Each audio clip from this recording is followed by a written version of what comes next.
everyone, and welcome to another high-low game of Age of Empires. Today, cunning linguists are about to have a conniption as the end of the alphabet takes on the beginning of the alphabet, with ACCM playing as the Vikings in red, preparing to take on Mr. Yo, playing as the Armenians in blue.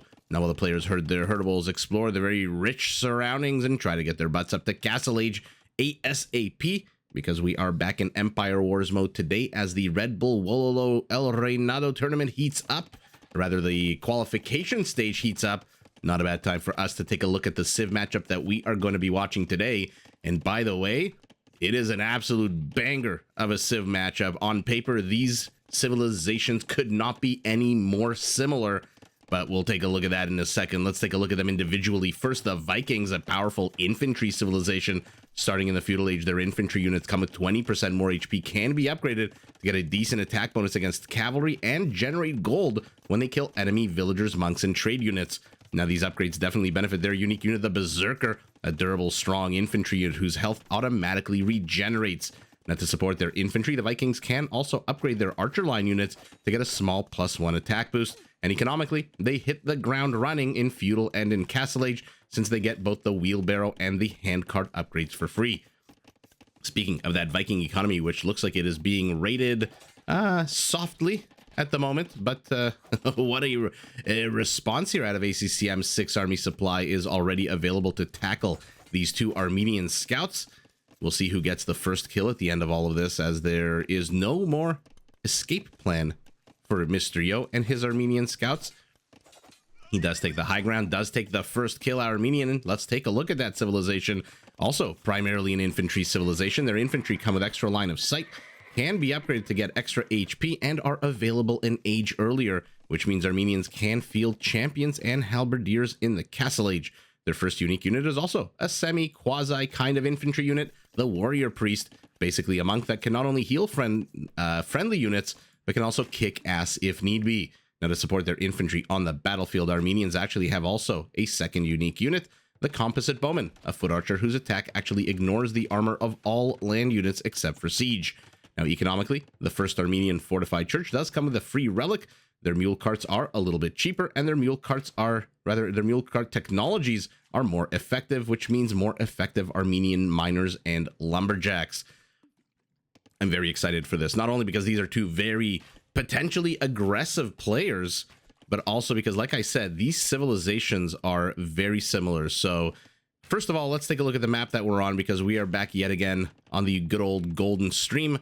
Decent amount of stone, usual 8,400, but look at the gold count, basically double, if not more than double the usual Arabia. Lots of wood, decent amount of food, but control over rich center island is always a big question mark, and as is the water, which makes demolitions very fun. And speaking of demolitions, let's take an actual look at these civilizations, because again, they are both primarily infantry.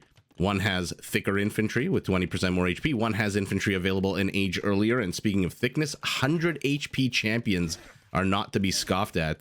They both have supporting archer units, one whose archer ignores enemy unit armor, and one whose archer can be upgraded with Boggs Vagar to get a +1 attack.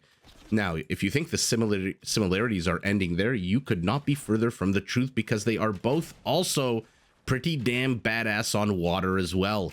One civilization, the Armenians, they get Dramens, which we all love to see, those big old 12-range building-destroying warships. Their Dramens galley line units also fire a second projectile, by the way, and they can also upgrade their demo ships to have a bigger blast radius, and also to increase the range of their Dramens and galley line units. Now, if that's scary, if one extra arrow scares you and you run away into your town center, fearful of what it can do to you, well, then let me introduce you to the second unique unit of the Vikings, the Longboat, which is basically a Kipchak on water. I would say a Chukanu on water as well, but I think the Longboat, unlike the Chukanu, fires all of its arrows at once, like the Kipchak. And that, according to Age of Empires mathematics, does make a bit of a difference when the attack calculations and all that stuff comes into play. Now, not only do they get the Longboat, but all their docks are cheaper for the Vikings, and their warships get progressively cheaper as the game goes on. In Feudal Age, they're 15% cheaper. In Castle Age, they're 15% cheaper. And then in Imperial, if we're lucky enough to go to Imp, 20% cheaper. So like I said, on paper, these are two ridiculously similar civilizations. Now we'll see how the bonuses and features and all that good stuff factors out. Usually when the Vikings hit Castle Age, oh, look at that. Oh my God, I was about to make a right call. Usually when they go to Castle Age, the Vikings, if they're going water, immediately go the longboat. Not only is it a slicker unit, it's a little bit more expensive than galley line units. I believe it does cost a bit more gold and wood, but the training time is really the big thing. You can mass longboats very quickly because they train in 25 seconds. These galleys in Feudal Age take a minute, and then once in Castle Age, if he upgrades them to war galleys, then they take 36 seconds. But the longboat, 25 seconds, which makes massing them pretty damn good. Now, massing them is a little bit more expensive just because, again, they do cost a bit more gold. I believe right now we are in the Castle Age, so they are 15% discounted. 40, oh man, 43 gold, I believe, is the cost of the longboat gold-wise. But look at those multiple arrows being fired at once, and these galleys do not stand a chance. Even with the second arrow, you see that one in brackets here that indicates the second arrow, and they run, oh no, insult to injury. They run straight into a galley, and that galley kills the galley, war galley, right as it upgrades. So now you've got the war galley, you've got the longboat, you've got our Viking taking control of Center Island, patrolling the northern shores. On the other hand, the Vikings, they need to be very careful because this unit stacks a lot, as you can see right now. And when units stack, they are very much exposed to demolition ships. And the Armenians can upgrade their demos to have a bigger blast radius, I believe 20% bigger. And so anytime you stack against an explosion, not good news for you. So let's take a look at this. By the way, I'm glad that we finally have some naval action on this map. The games that I've casted have been pretty much land only, with the exception of a few, you know, some Dramans here and there. We saw Mysterio and Hera on this map. Mysterio went full Navy, Hera did not. I guess spoiler alerts if you didn't see the game from a few days ago. It's a fantastic game, but I don't think we've ever seen primarily Navy versus Navy. Spearmen are catching up because they do come with a juicy +9 attack bonus against ships right now. Not too sure what this one Feudal Age archer hiding behind these red and white sails thinks he's going to accomplish. But that's all that's all she wrote for the Armenian Navy. And you know what? Spaghetti-o. And there you go. Like I said, when your units clump, you need to be very careful against the demolition ships. Looks like Mysterio is adding a few knights to his army, but again, primarily here I see on his training tab, it's all Navy all day. Third town center for him. Let's take a look at the economy of the players, or the economies, plural. There's that fortified church. Does come with a free relic, which always changes the dynamic of games, adding an extra relic. And now fire ships are chasing away the longboats to the south. A single war galley. This guy is not going to live very long, he says, as he, you know, escapes and lives very long among these mangroves. So 3 town centers for Mysterio, 56 villagers. He's down 10 villagers on the whole. It is in fact ACCM who has killed a single villager this game. Mysterio's killed 7 more units on the whole, but as we saw, primarily naval units. ACCM stuck on 2 TCs at the moment, but we're in castle. He has handcart, and so our Armenian not only is down 11 villagers, but he's also down, he doesn't even have a wheelbarrow right now. So that Viking economy, resources collected, is going to grow. It's 13.9 to 12.6. It is going to grow and grow and grow the longer that our Armenian does not invest in his villagers. And by the way, Mysterio now sees that he has taken Center Island very firmly here, with a decent location for a town center, by the way. Oh my God, this might be one of the most beautiful, amazingly located town centers that I've seen in a while. Demo. Now, the good thing about the longboat is that it can kite the demos quite well. Looks like Mysterio tried to sneak in a villager kill, did not succeed, and that one remaining knight does have 2 kills. I'm assuming it's the remnants of the Feudal Age army that our Viking had, and now that knight's heading straight into the Viking base as The bombardment continues here. I mean, what a beautiful sight to behold. I'm just gonna let it play out for a few seconds here. Sometimes you know, sometimes you let a work of art speak for itself. First they went left, they get kited. Now they're going up. Okay, he explodes. I don't know if he exploded against the longboat or if he got exploded by the longboat, but all of a sudden, our Armenian has no navy. So Mr. Yo is in a bit of trouble here as ACCM is in firm control of the entire passage. He's sending one warrior. Priest, has he seen the relic here to the left of the Viking base? Has not also seen the relic. Oh my god, how sour is that? It's literally right here. It's literally right there. He's trying to build a sneaky dock. Now, ACCM is not being very proactive with his ship scouting. Looks like he is finally going to send a few ships this way. Might want to send a few ships that way. Not to... If this is the high level of casting you can expect from Cast of Empires. Go that away. Go this away. Doesn't really matter as our Armenian is heading up to Imperial. Right as our Viking is getting light cavalry.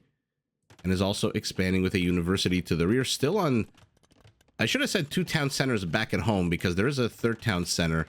So an oversight on my part. Now it's being guarded by a castle and the longboat has discovered the dock. So now ACCM is going to have to be on full patrol. He's going to have to realize that Mistrio is going to try to contest the water as much as he can. Oh, is this knight finally going to die? I mean, I don't think we don't really see this very often. A longboat versus a knight. And the knight ultimately bites the dust. So now we've got this guy with the hatchet and the dagger. And we've got a spearman. Oh my goodness. staring off into the distance, contemplating his life, really regretting his life choices right now. He's like, I could have been a baker. I could have been a cobbler. I could have been making cakes. And I could have been having fun. And no. I needed to be a soldier. I had to pick up a spear. I had to wear some armor. And now I'm just basically staring off into nothingness. Castle will potentially get denied here. A converted villager, I believe. Because ACCM does have 2 monks out. Now he's also getting careening. Is our Viking. But he needs to... like I said, he needs to start patrolling the shores because the more he sees these little castles and these little things going up around the map, oh, and it is enough of a navy to force off these villagers. And ACCM says, you know what, if my navy is not going to do it on its own, I'm going to add a few berserkers as well. And all of a sudden we've got things erupting all over the map. It looks like ACCM is placed, beautifully placed, by the way, outposts not on his side of the lake, of the stream, I should say, on the other side of the stream, on Mr. Yo's side, beautifully placed. Now, this is definitely not something you should be doing, which is taking one-on-one fights, I think. Although now that he's got the numbers, he should take that. More and more docks are being built here, which means yours truly is going to have to zoom out more and more and more as the naval battles continue here. He's going up to elite longboat. Okay. Very expensive upgrade. Not a cheap upgrade at all. And the castle denied here. Okay, I think you can stop building. I think you can stop building the zoo cage around the castle. But you know what? Mr. Yo says, right underneath your very outpost nose, right underneath your longboat nose, I'm just going to continue building docks. And so he does. 5 docks on the left side here. Let's see if the longboats can deny the second last one. No, they can't.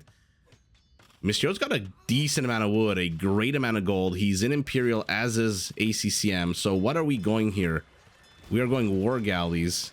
This dock's going to fall as well. So the action is shifted to the very southwesternmost tip of the map, where 5 Armenian docks. And there is galley, and there is chemistry. Why did I feel like I saw chemistry being researched a long time ago? In any event, they're actually both researching chemistry. These are now elite longboats. Attack-wise, fully upgraded. Wow. Oh, he has to ungarrison. The dock hits the 20% HP mark and kicks out those annoying war galleys that haven't paid their rent in a while. But this is starting to get a little bit ludicrous for our Viking. 31 longboats to 4 even galleons, even with careening. I mean, you know what? Let's see what happens here, because I suspect this is going to be an absolute slaughter, and ACCM maybe agrees, and so he's running away. But you know what? While his navy was engaged on the left, Mr. Yo plops a castle right in the very center, in the heartland of the Golden Stream, and using the castle protective edge, now builds 5 more docks. Did he it says, oh no, there's a 6th one. Did he really need the castle here with Mr. Yo's entire navy engaged on the left, or ACCM's navy engaged on the left? I'm not sure he did. But one thing's for sure, the castle has drawn the attention of a very hungry Treb, and the navy from our Viking is now here. 7 docks. Correction, 6 docks. The one to the southwest still around. He's researching heavy demo ship. This might be one of the few games that I've ever seen where we're actually going to get to see Silesian fleet, if I'm pronouncing that right. Silesian fleet. Oh, why did he turn around at the worst possible time? Was it because of the mangroves? That could have been such a juicy hit. And now it's done. And now we're getting Dromans as well. Okay. I mean, Dromans have minimum range, which kind of sucks. So the longboats with their very fast maneuvering can, you know, move in there. And their bonuses are primarily against buildings. Now we've got galleons. They still do train 36 seconds, I believe. Another demo, and comes out. Another demo gets sniped. And now ACCM is all over the map. If you look at the mini-map, there is nowhere along this Golden Stream that Mr. Yo can sneak any kind of infrastructure, and I think he knows it. These villagers are just standing on the hill. They're so ashamed of what's going on. They're even looking the other way. They do not want to deal with this. Draman out. Gets one. Oh, those poor demos. Those poor demos. And that's it. I'm going to zoom out. Left side secure, center secure. And now Mr. Yo says, you know what? There's nothing to the north except one warship. But ultimately gets discovered. Of course he gets discovered. What? An absolute epic game out of our Viking. Look at his map vision. It's not every day you have a player that sees 80% of the map. And no, I don't mean 80% with Fog of War still here and undiscovered terra incognita. No. Active 80% of the map. Look at ACCM's vision. Outposts on the other side. Longboats patrolling to the south. A single longboat, but berserkers as well. Wow. I mean, these Empire War games, like I said in yesterday's video, I think, they're not the longest games, but they are chock full of excitement. And Mr. Yo just not able to get the navy he needs. And again, especially against the Vikings. Like I said, though, these are 2 good naval civilizations. They're not bad, the Armenians on the water, with all of their various features and auto. Because they get remember, they get the extra bolt, the extra arrow on their galley line units automatically. They don't have to pay for that, even though it doesn't really do that much damage, right? It's like all these extra projectiles, they usually do 1 damage, and that's what happens here. But he was never, Mr. Yo, able to contest Center Island. He was never able to get that much damage done beyond getting the first kill here on the Battle of Farm Hill in the first 3 minutes of the game. And every time he wants to put up infrastructure, doesn't matter if it's on the left, in the center, in the north center, pardon me, or in the upper east, he just gets denied by the navy and the land. Now, I don't think this castle is going to go up. It hasn't even been started yet, so which means ACM hasn't even seen it. And in fact, I don't even think it can get started if this berserker is standing. Oh, look at that. Keep your foot off the grass. Look at him. Literally, the heel of his boots is blocking the construction of this castle. And little does he know that, but what an absolute boss move out of that one Viking. But again, I don't think I've ever seen a game where a player has vision, active vision of 80% of the map. Imagine you're playing on all visible and your opponent is playing their standard kind of exploration. Mr. Yo's vision, yeah, a couple of Mickey Mouse ears on the flanks, and then whatever this little tiny vision is for him. Aside from that, He sees nothing. He's explored it, but he doesn't see it. ACCM sees it all. That's just basically, he's basically with God's Eye caster mode right now. So is it any shock that he is just able to respond immediately with these super fast moving ships? I mean, they move as fast as a cavalry archer.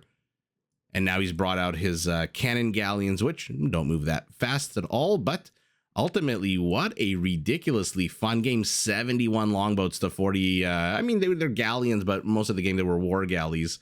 A couple of demos not really connecting, 11 berserkers, and then the rest is basically garbage early game army. 12 minutes in is peak APM for ACCM. 2 minutes in. Okay, so Mysterio's peak APM came when he was trying to micro those scouts inside the Viking base to get as many kills and disrupt the economy as much as he could. The economy, big surprise for our Viking, about 7,000 more resources. Mysterio, of course, one thing you can always rely on Mysterio, almost always, is that he's going to take more relics than you, and so does manage to get 1,500 gold in relics, but still down 4,500 gold, which is what happens when you let your opponent control that rich center island. No conversions. I thought that one red villager here was definitely a conversion, because I remember seeing those monks from ACCM, but you're telling me there have been no conversions this game. Okay, so just a random red villager who decided to join the war effort, the Steve Rogers villager, and just went there and had some fun. 21 buildings destroyed. How many of those are docks? Probably all of them are docks, right? Maybe one or two houses, but all of those are docks, if not all. Most, if not all, rather. 90 kills to 70, and ACCM has killed 24 villagers. That's just by virtue of Mysterio trying to get infrastructure up and losing villager after villager after villager doing so. And that's basically a clean, incredibly powerful game out of ACCM. And Mysterio tried to deny it, did have some success early on when he was chasing a few longboats over here, a few longboats over here. And he invested, they both invested in land-based upgrades. I'm looking at the top right and top left of our screens, because eventually, I mean, even with ships, you do need to destroy your opponent's civilization, although I guess you don't really need to, right? Look at ACCM won the game without any land army whatsoever. He's got 7 berserkers. I don't think they've gotten, 0 kills on the whole. And what an absolute fun game to watch. I'm glad we got to see the longboat. I'm glad we got to see the longboat against the Armenians. Would have been fun to see it against me. You know, longboats are, like any ship, not that great against, I think, turtle ships and Therisidai, but that would have been a fun matchup to see. Maybe in Red Bull Wololo, we'll get to see some exciting naval battles. But for now, so far, the Empire Wars maps, even the water-based ones that have rivers and streams and lakes and don't go chasing waterfalls, they don't really tend to be water naval based by the players. So I'm glad we finally got to catch a very fun one with the longboat. I mean, wow. This always, by the way, reminds me of the Woad Raiders pants.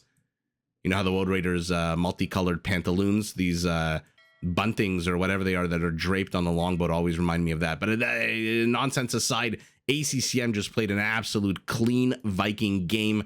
And even though Mysterio has wheelbarrow now, the Vikings just right now automatically at handcart the second they hit castle. That economy just gets roided up. And 29 minutes in with 20 more kills and 18 more villager kills, it is ACCM who, with the Viking Navy, takes this game, but GG to both players. Did you enjoy this video? Check out these other clips and make sure to subscribe and enable notifications so that you're notified of my latest uploads.